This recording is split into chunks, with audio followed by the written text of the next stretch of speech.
with Instagram on my phone. There we go. And we'll do it this way. So I can't see it in the comments, but at least they can see us. Boom. Bam. Bam. What's going on, Instagram family? What's going on, Facebook fam? We've had some technical difficulties. And as you can see, it's Minister Bernard here with Chad and Drew. Sorry we were running a little bit late, but number one, guys are never on time. We're always late. Number two, ladies are sometimes. Number two, as you can see, Pastor Trish is not here moderating, so that means that I don't have the Gregory anointing to make things start on time and perfectly. It wasn't my fault though, but I'm just saying, glory to God. And we lost Instagram again, so I don't know what it is. It must be something with Instagram. Is Facebook still on? Yeah.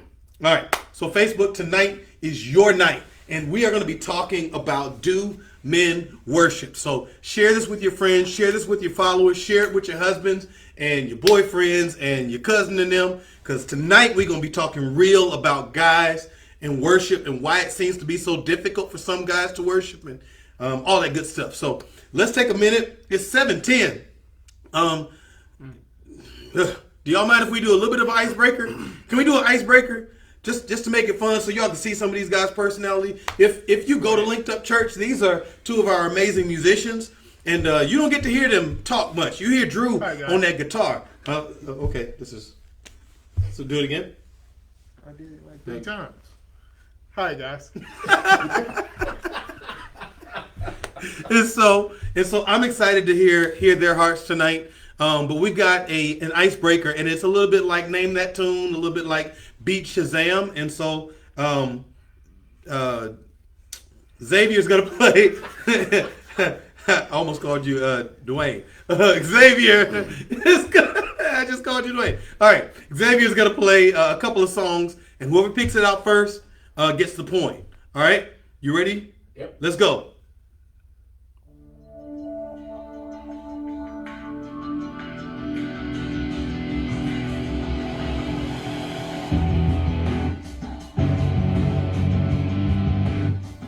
Okay, I got it. Drew, you first. Big. Big is the name of the song. Who is it by? The original person by who is by? I would not know the original. Chad, do you know? It's not a group or a collective. It may be. Them over there, they're from Australia. Planet Shakers. Yeah. Planet Shakers. Okay. That's easy. That's easy. That's easy. Oh, I thought you were about to get it. That's Stomp by Kirk Franklin and GP. GP, are you with me? Oh, yeah. Go ahead, Drew. That was just a curveball. I wasn't expecting that one. Do you know it? Best part, Best part by? Daniel Caesar and her. Uh-huh. Weak, Drew? Weak SWV. I just want to throw... No, don't play that song. We're not playing that song tonight. We're not playing that song tonight. That song was... I know that one. That song was None Like You by some dude named Bernard Williams. But I just want to point out that Drew, our guitar player, happens to know all the R&B songs from like the first hit. So tonight we're going to get you saved before you leave here.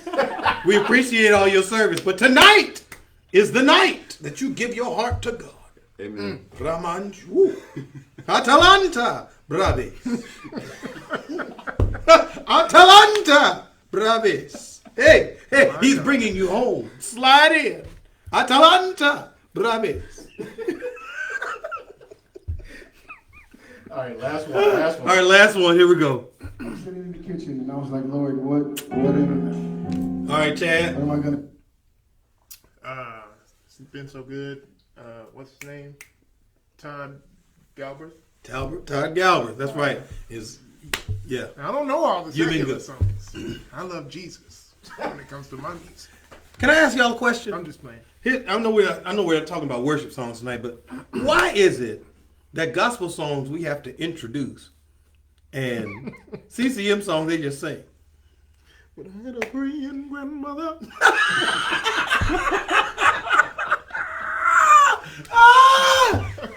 We all greatest one of all time. we always both the Todd song and the Kirk Franklin song. You had to talk your way in, and the other was just music. That's a great question. That's a great question. That is a great question. We'll answer that another night.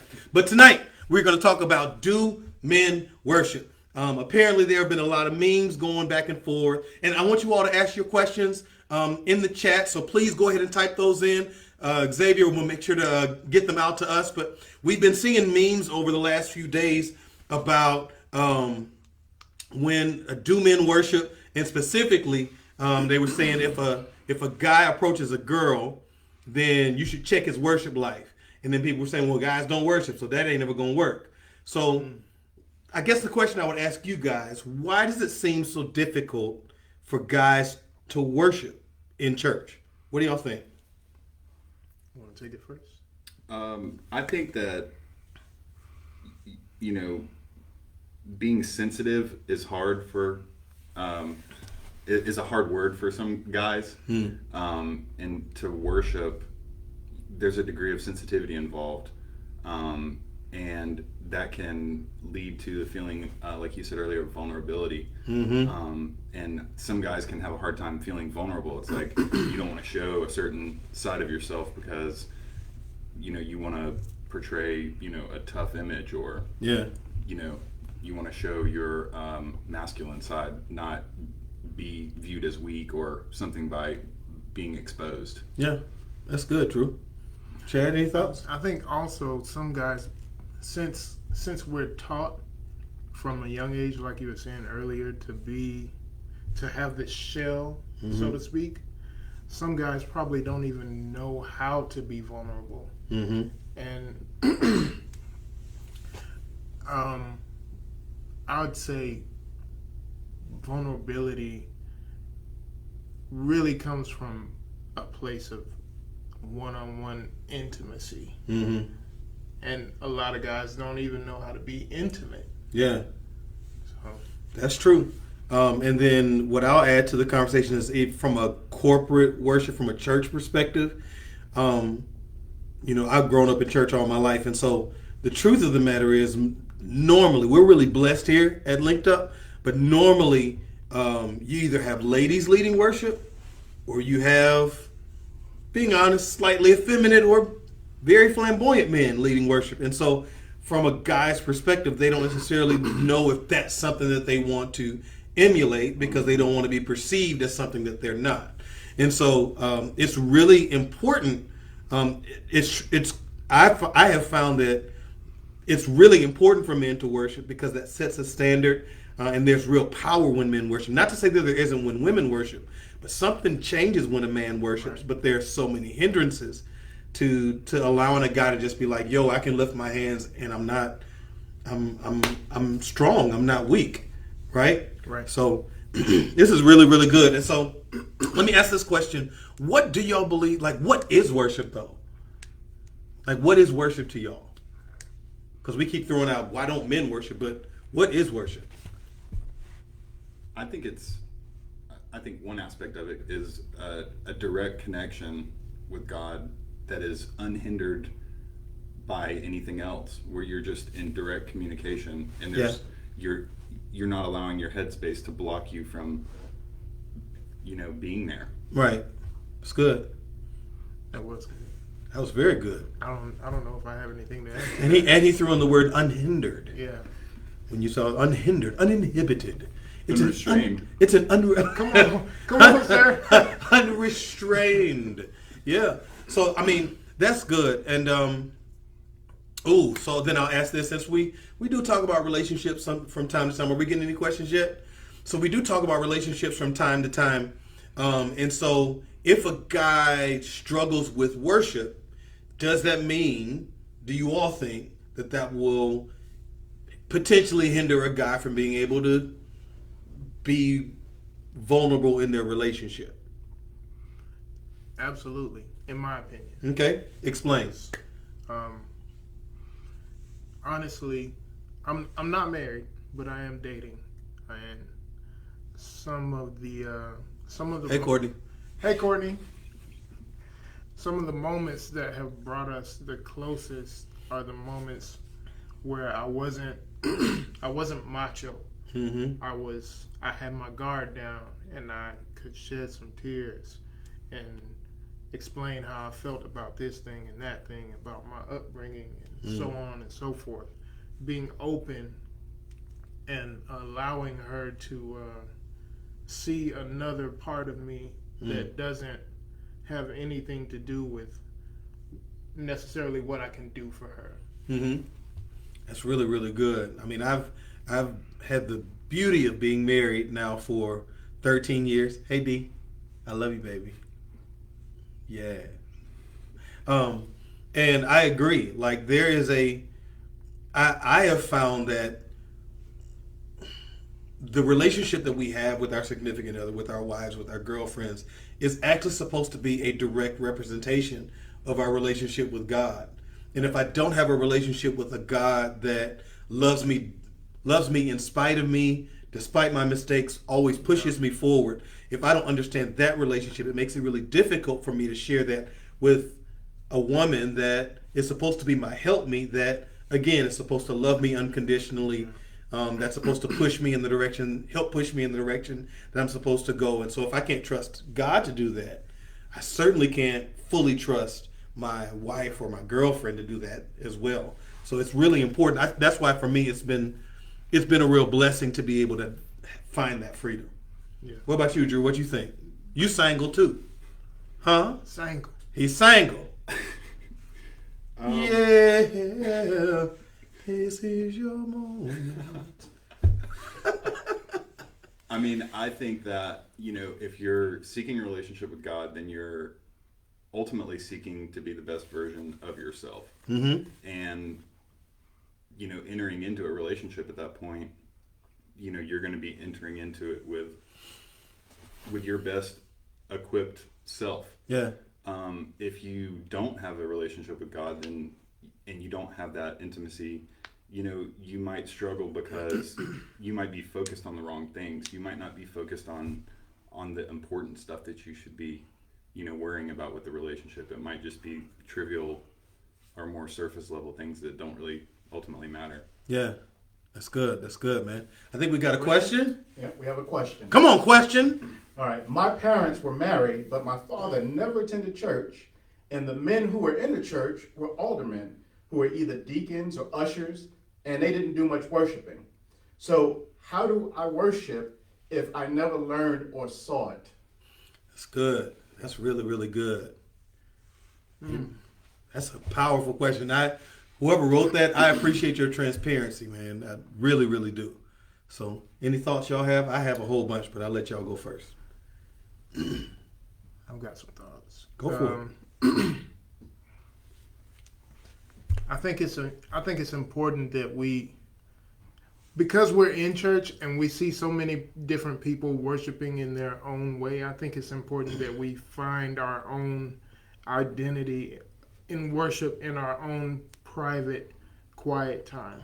Mm-hmm. I personally came from a church where I saw men worshiping all the time because worship was a part of the vision of the house. So I saw my dad worshiping. I saw the men and deacons and the other men that were on the worship team lifting their hands. I saw my pastor lifting their hands and laying on their faces. So I grew up with that example, but for someone who doesn't come from that, I'd say get to yourself and spend some time just one-on-one with the Father so you can discover who you are in those moments. Because even with that influence, I didn't know what my place was in worship because I was always on the drums. So I've never been afraid to lift my hands or to get off the drums and get on my face, but I didn't discover what my worship was until I got on my face by myself, just me and God at home. That's good. Drew? Yeah, I think that's really good because like he said, having your own way to worship, knowing who you are to feel comfortable to worship, because everybody's different and everybody worships in a different way, and just because somebody feels comfortable taking a lap and you don't, that doesn't mean that you're any less connected with God. That's good. That just means that you have a different relationship, and that's okay. And that goes back to having a personal relationship, knowing how you stand, and knowing what your individual worship is. But I would just say, I grew up in a lot more traditional church environments where it was hymns and very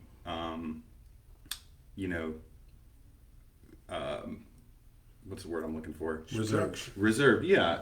Just reverent in the sense of, quietness. It's a good word. And so I think to open up more, you have to spend that one-on-one time. And, the scripture talks about being bold. You have to think about, is it a bold move for me to raise my hand right now? What would it feel like if I did that? And then do that. And then, wow, like, I feel like I was just broken free from something, That's great. That's great. And you actually mentioned something that's really powerful. So to the guy that asked that question, number one, I would say even before you necessarily just spend time with God, search the Word. The Word tells you how to be able to respond to the presence of God. It says to clap your hands. It says to lift your hands. It says to lay prostrate before Him. Prostrate means just lay down and surrender everything. It tells you to sing songs. It doesn't say to sing them on key. It just says make a joyful noise. And so starting there will help you to understand how to build it. Number two, to their point, is spend time with God. So once you study the Word will always find a way to apply itself in your life. Once you know what it says, then you do it. Then number three, getting into corporate environments and not being afraid to try out what you see other people do. Not to say that you have to do what other people do, but if I see someone jumping up and down, instead of me saying, man, that looks crazy, try it, because there may be a freedom in that you've never found before. So you see somebody taking a lap, you may want to agree with them in faith, not just to mock, but agree with them in faith. Okay, that person's running. Let me run with them and let me agree with them. And maybe there's a freedom in that. Everybody doesn't know how to holy dance or shout. I don't know how to do that. I jump and wave. I don't have the coordination to do it. Jump and wave. But you have to go for it. And this is where I would challenge guys that may be on that didn't have that question. You go to church all the time. This is where it's important that the corporate worship environment has all these different things happening. Because to the gentleman's point who raised the question, a lot of times deacons, ministers, leaders turn in their worshiper card because now I have a title. And it's really important to recognize that you can have whatever title. You can be minister, teacher, elder, doctor, apostle, bishop, but at the core of all of it, you are still a worshiper. Yeah, and people need to be fed by seeing you pour your heart out to God. And so I hope that helps. Thank you for asking that question. I think we had another one. Yes. Wait, before you do that though, if you enjoyed the answer to that, number one, throw up some hearts. Number two, make sure to share this with somebody, because somebody needs to hear these answers. Amen. All right, let's go. All right, we got a question from the ladies. Ladies! All right. So we have a lady that says she's getting serious with a man, and she's been dating for a year. Okay. Said he has never attended church outside of Easter and Christmas. How can she help him to build a relationship and become intimate with God? Ooh. Single guys? See, I already been caught, so what do y'all think about that? God doesn't want to come to church much, but, getting serious. So what are your thoughts? It's a tough one for me. Yeah, to me that's tough, because I feel like he's got to be open to it. He's got to have that desire, to want that relationship. And if he truly has the desire for that relationship, then, he'll find a way to make it happen. I mean, if you're trying to force somebody to do something that they don't want to do, that ultimately goes into trying to change someone. That's That very trying, good. You're trying to change them to be in a relationship with you versus, you know, we're both walking in the same direction. And, Yep. You know, That's good. That's good. Chad, any thoughts? Same. Same? I was literally thinking that. Yeah. You were about to say something else. I was. Go ahead, go I was for it. thinking on it. I was thinking on it. I know a woman does have certain traits Yeah. that can Traits? lead men to make certain changes in their lives. But like he was saying, I think he definitely has to want it. He has to want it for himself. But Yeah. no woman can make me want to do better for myself if I I agree. don't want it myself. Fully agreed. And I agree with particularly that piece wholeheartedly. So, and what you said, Drew. So to the young lady that asked the question, number one, you can't force him to do it, because if you try to force him to do it, or if you make it as an ultimatum to going to the next step in your relationship, then he's making the adjustment for the wrong reasons. Yeah. But what we should be doing is living our lives in a way that causes other people to want to know the God that we serve. Yeah. Let me start there, because you're trying to get him to church, but the question is, does he have a good relationship with God? Because if you have a good relationship with God, if you're really trying to live out this life, what actually ends up happening is that the church is not the place where he gets right, but a church is where a church is supposed to be the place where I'm walking this walk, and I just want to be around some other people that are walking this walk with me. And so if you can continue to encourage him to just really get to know the Lord for himself, have Bible studies on your date nights. I said it and I meant it. Have Bible studies on your date nights. Really have honest conversations about kind of what's happening. Not being judgmental, but if you really want him to be able to change his mindset, you may have to change the way that you're approaching the relationship. If he's drinking, are you drinking? If he wants to make out, are you going all the way? You know, because you can't pull somebody into a space if you're not different. And so there's no need for me to change if there isn't anything better on the other side. So I hope that helps. And I'll definitely be praying for him and for you. So we got you.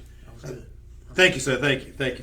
I think we got time for one more question. But once again, throw in some hearts. Continue to throw in your questions. Share this with somebody, man. This is some good stuff tonight. All right, this is from Brother. He says, church can feel too feminine and seems to cater to women. Yep.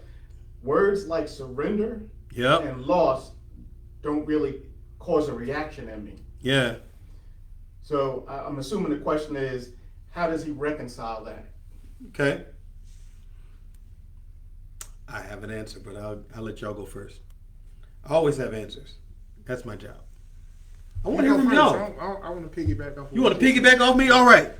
And so I hear you. I get it. I've been in church literally all my life, and hearing songs like "He Touched Me" or "I Love Him" or "Overtake Me," it can be really off-putting to a guy that has never heard those type of words and doesn't feel comfortable saying, "I love him. I surrender all to him." Yeah, I don't surrender to nobody. I don't surrender to no other guy. But it's all in relationship and perspective, right? Surrender is not a bad word. As when I go to work, and I'm blessed to work in the church, but for 10 years I worked in the corporate America. What I did every day when I walked into that office, I surrendered my will to whoever that boss was. So if I can surrender my will during that time to whoever my boss is, then I should be able to surrender myself to the one that holds all of my time. Yeah. When you start talking about "I love him," and this is a really tricky one because, and I talk about this often as a worship pastor and as a leader, this is where just relationships in general come into play, particularly in Western culture, because we are very standoffish in the way that men handle men. And then particularly in the African American community, not to say against other communities, but particularly the African American community, many guys don't have great relationships with fathers. And so having to say he's my father can immediately strike off a PTSD reaction.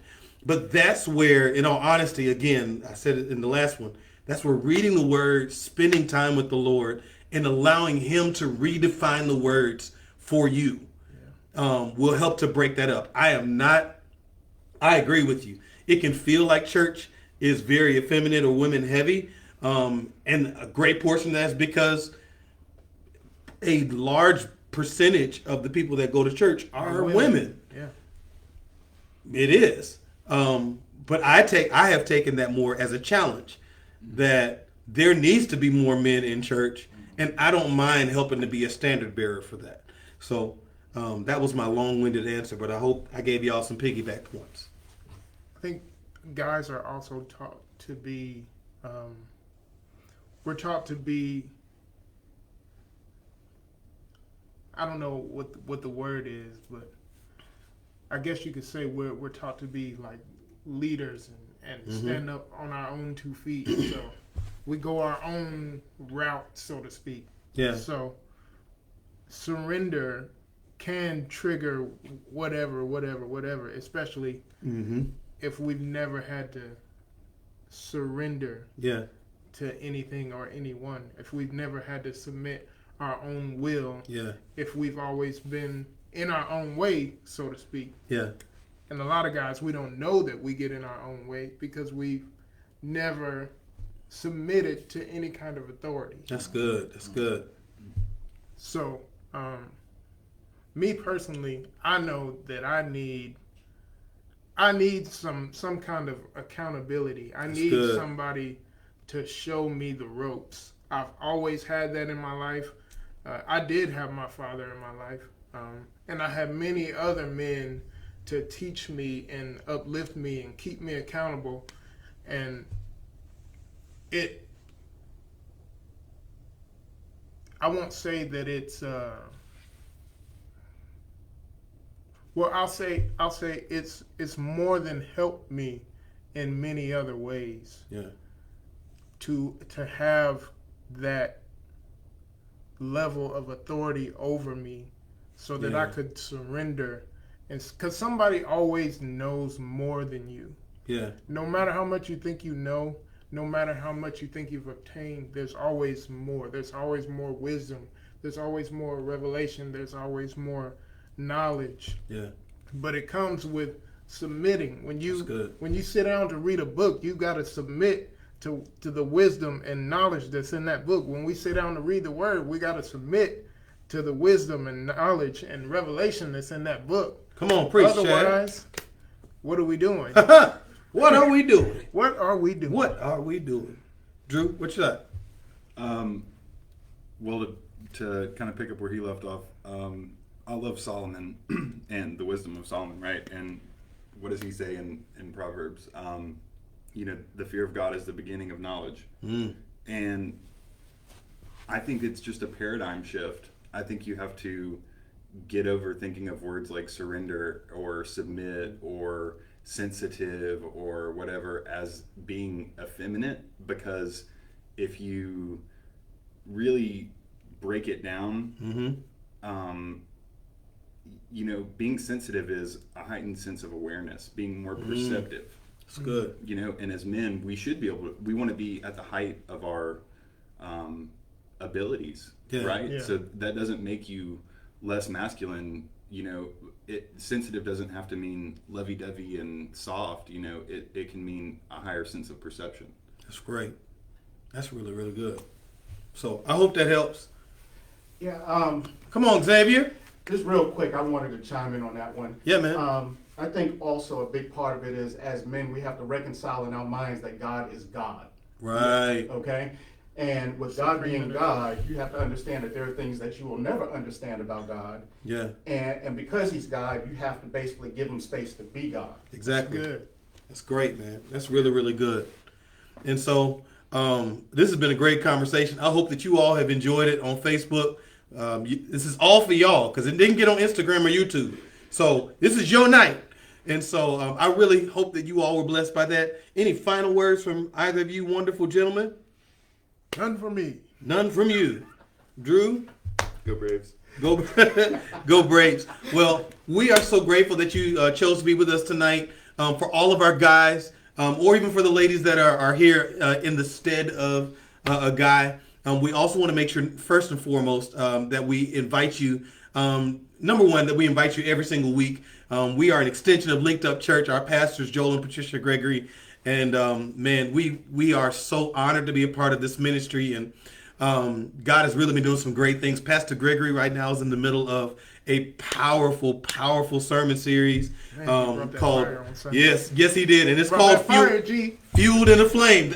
Tell him again. Brought that fire on Sunday, sir. That's what I'm saying. So you don't want to miss that. For all of the guys, we are doing some special things for Father's Day weekend. We have a DAD weekend. We're going to be doing a father's brunch or a men's brunch on that Saturday. I believe that's June 19th at 10:30 a.m. right here at the church. We're going to have food for everybody, and we're going to have comedian Marcus D. Wiley with us, which is going to be amazing. And we're going to be doing car washes. And so we're going to be washing guys' cars. And so if you're a guy and you want your car washed, make sure you go onto our website, register for that event. And we also want to do a special call out for anyone else, any ladies, any young people that want to help out with that. We want to get volunteers to be able to cover all these cars and really love on the guys that day. And so we would love for you to sign up to volunteer and support on that day. So please, ma'am, please, sir, help us out with that. And then on Father's Day, Pastor Gregory is going to come back with another amazing message. Marcus D. Wiley is going to be back with us, so we're going to have some belly laughs. And we got some special gifts for you, so you don't want to miss out on that. I think that's all the announcements that I had, that we had. I just want to say once again, thank you for being a part of our experience tonight. Share this with somebody that needs to hear it. I'm telling you, there are too many guys out there with these type of questions that don't know where to get the answers. And so we're honored to be used tonight. Thank you, Chad. Thank you, Drew, for being with us. We really appreciate you. We appreciate y'all for every week that y'all serve and so as well. Y'all don't get all the claps. We appreciate y'all, man. So thank you. And to Xavier, thank you so much for always holding it down. We appreciate all you on Facebook, and we'll see y'all soon. Peace.